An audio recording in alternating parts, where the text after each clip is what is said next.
Imagine a time before microtransactions, before season passes, before your favorite games were held hostage behind paywalls. A time when gaming was simple. You just plugged in a plastic lightsaber and suddenly you were thrust into the world of Star Wars. That was the magic of plug-and-play games, an entire console shoved into a controller, preloaded with everything you needed, no strings attached. They were a stroke of convenience, a nostalgic trip down memory lane, and, for a brief moment, they were everywhere. But like all great things, they were destined to die. So, what led to their meteoric rise, and why did they fade into the bargain bin of gaming history? Let's dive into the origins, golden years, and eventual demise of these gaming relics. Believe it or not, the idea of plug-and-play gaming wasn't some futuristic innovation. It was just Pong all over again. Back in the 1970s, companies like Magnavox and Atari made single-game home consoles that plugged straight into the TV. No cartridges, no swapping games, just you, a dial, and a monochrome dot bouncing back and forth. As technology marched forward, those all-in-one consoles evolved into cartridge-based systems like the NES, which ushered in a new era of gaming. For a while, it seemed like the plug-and-play concept had been left behind, until the late 90s, when toy companies saw a golden opportunity. Enter Jakks Pacific, a company that realized they could cram a handful of classic games into a cheap plastic joystick and sell it as an all-in-one gaming experience. It was nostalgia bait before nostalgia bait was even a business model. Their first big hit? The Namco TV Games unit in 2002, loaded with classics like Pac-Man, Dig Dug, Galaxian, and Bosconian. These weren't just simple rehashes, they were arcade-perfect versions of legendary games that worked right out the box.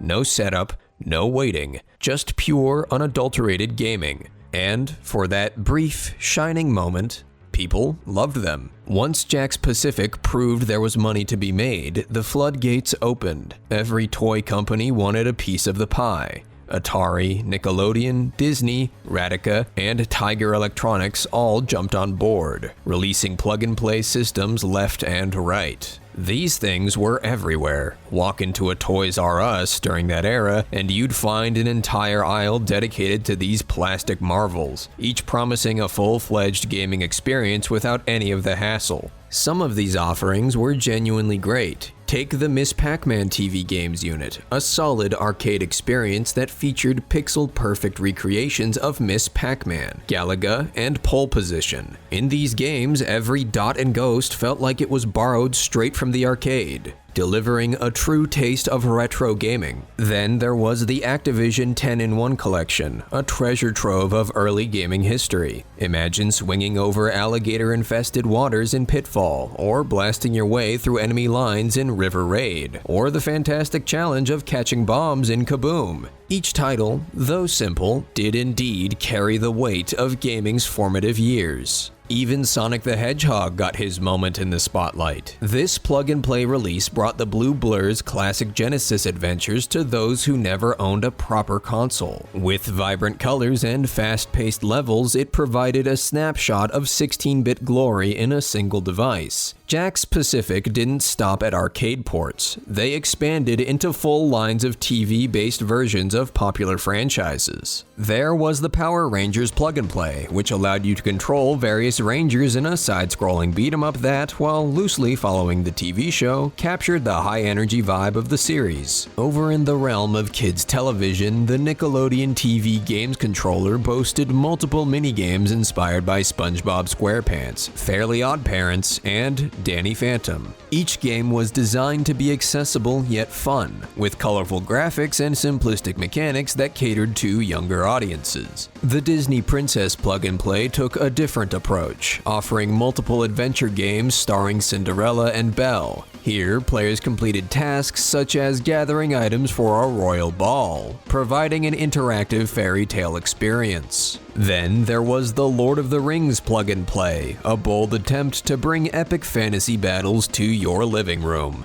Promising adventures across Middle-earth, it featured sword fights and spellcasting, though, in reality, the battles were hampered by laggy controls and unresponsive AI, making the game much more difficult than it was meant to be. Similarly, the Star Wars lightsaber battle game tried to let you live out your Jedi fantasies, with a plastic lightsaber and motion controls that mostly resulted in frantic flailing. The game was more of a novelty than a genuine force-wielding experience.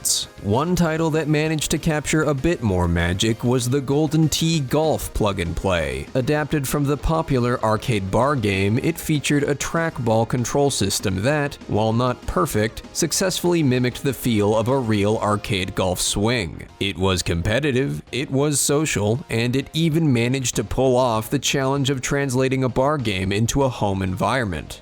The formula was often the same. Take an established property, slap together a basic platformer or side-scroller, and hope that the brand name would cover up the lack of depth. The Spider-Man plug-and-play is a case in point. While it featured a handful of decent-looking levels set against grim city backdrops, the gameplay was sluggish, combat felt repetitive, and web-slinging, arguably the hero's most signature move, ended up feeling more like dragging a cinder block through the air rather than the graceful acrobatics seen in the comics. The Batman plug-and-play fared a little better. It offered a few memorable boss fights and smoother animations that hinted at the potential of the Dark Knight. Yet, it still paled in comparison to the polished experiences of the actual consoles. One of the more whimsical entries was SpongeBob SquarePants Bikini Bottom 500. In this underwater racing game, players navigated vibrant, cartoonish vehicles through the zany world of Bikini Bottom, dodging hazards like jellyfish and plankton's sneaky traps. The environments were colorful, the soundtrack upbeat, and despite its simplicity, it managed to evoke the playful spirit of the beloved Nickelodeon series. Some plug-and-play games even experimented with motion controls, a novelty at the time. The Konami Dance Dance Revolution plug-and-play came with a small dance pad and a selection of DDR tracks, aiming to bring the rhythm game craze into the home. Unfortunately, the mat's responsiveness left much to be desired, and the experience was more of a gimmick than a viable game.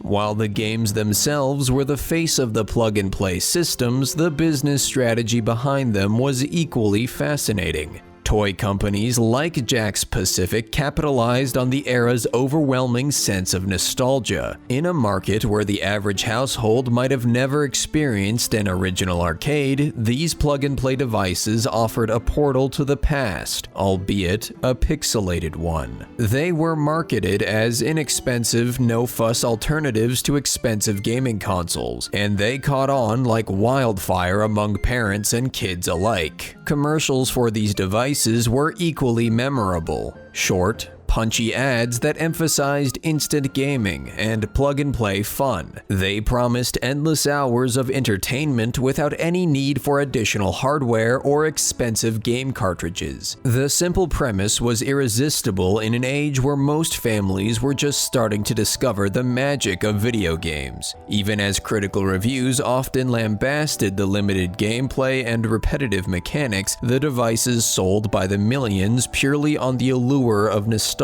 and convenience. This phenomena wasn't just limited to North America. In markets around the world, plug-and-play consoles became a gateway for children to experience a slice of arcade history, often introducing them to genres and titles that would later become cultural touchstones. The legacy of these devices can still be seen today in the form of retro gaming trends, collector's items, and even in the continued popularity of arcade cabinets at festivals and bars. For a while, it seemed like plug-and-play games would last forever. But, as history has taught us, nothing gold can stay. The first major blow came from mobile gaming. Suddenly, with the advent of smartphones, players could download hundreds, if not thousands, of games on a single device. Sure, mobile games were often riddled with ads and microtransactions. but at least they offered variety, updates, and the promise of new content. Why invest in a single plastic joystick with a fixed set of games when you could have an ever-changing library in your pocket? Then came the Nintendo Wii. While plug-and-play motion controls were clumsy and gimmicky, the Wii brought interactive gaming to life. Its intuitive, responsive controls made plug-and-play motion games look like cheap Happy Meal toys. The Wii's success pushed customers to seek out more robust systems that offered real, dynamic gaming experiences rather than one-off disposable devices. Finally, retailers themselves began to lose interest. Big box stores gradually replaced plug-and-play consoles with the latest gaming hardware, and impulse buys gave way to careful, research-backed purchases. Once these devices were removed from shelves, they quickly faded from public consciousness. By the early 2010s, the plug-and-play market was all but extinct, reduced to novelty items at flea markets and online auctions. Yet, despite their demise, plug-and-play consoles hold a special place in gaming history. They represent a time when gaming was easy and remind us of something profoundly important. While technology evolves and gaming experiences become ever more sophisticated, there is beauty in simplicity. Not even Pac-Man, with all his endless mazes and ghost chases, can escape the truth. Nothing lasts forever. But for those few nostalgic moments when you simply plugged in and played, a timeless joy was born.